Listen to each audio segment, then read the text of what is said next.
Greetings, friends. It's me, Wayman, and I'm on vacation. I was out here paddling around, and I was wondering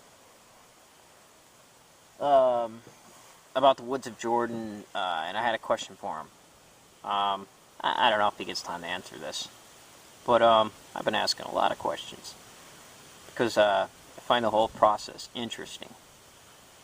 I guess what I'm wondering is, do you right now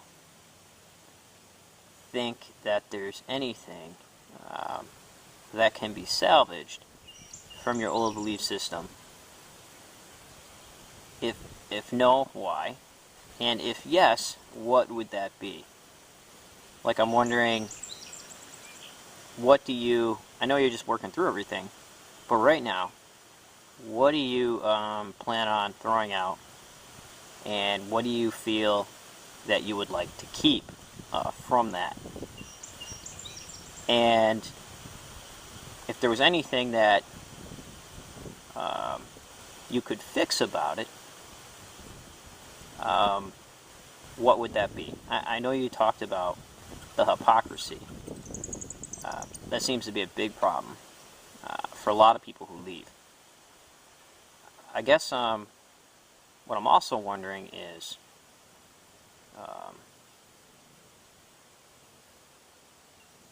how angry are you about that? Like, do you feel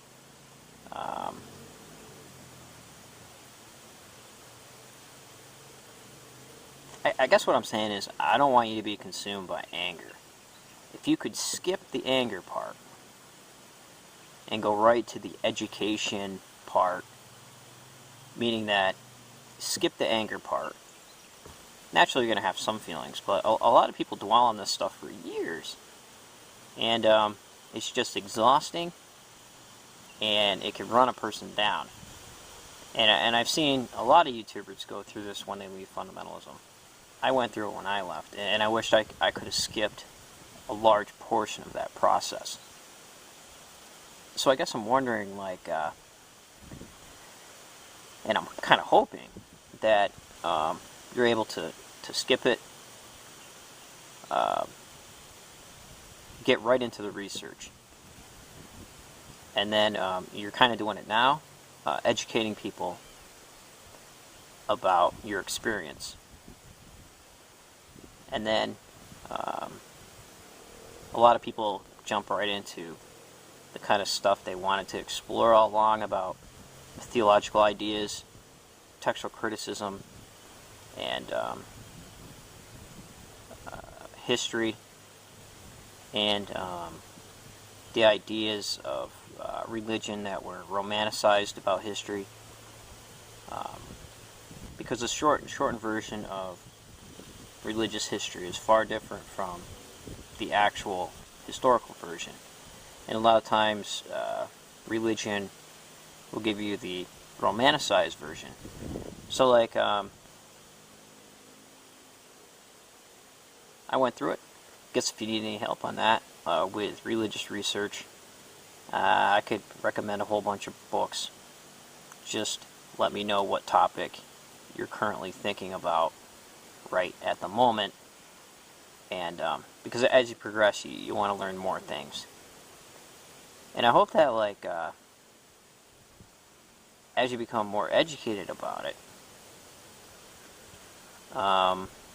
you'll talk more about it in videos. Because angry videos get old after a while, you know? Angry videos are a dime a dozen on YouTube, and I like to hear something else besides atheists and maybe non-believers, non-theists, always asking the questions, well, why did God kill babies and stuff? You know, that stuff's, always going to be out there, obviously, but it just gets old, and they're not asking you to actually know. And I guess what I'm saying also is, just like you had prescribed answers for every question that may have been asked about Christianity when you're in the belief system. Go to Sunday school or church, and they say when a critic says this, you respond with this. And there's a whole list of things. I know because I went through it. Apologetics. Apologetics are nothing more than evangelists disguised as historians. And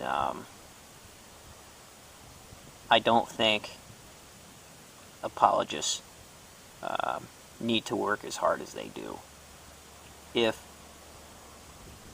their beliefs about the literature were correct.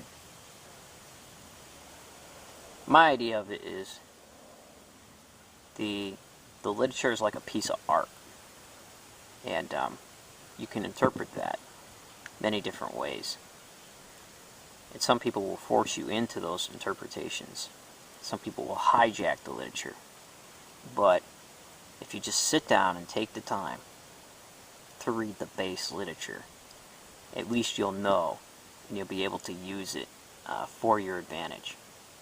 Because a lot of people don't even read it.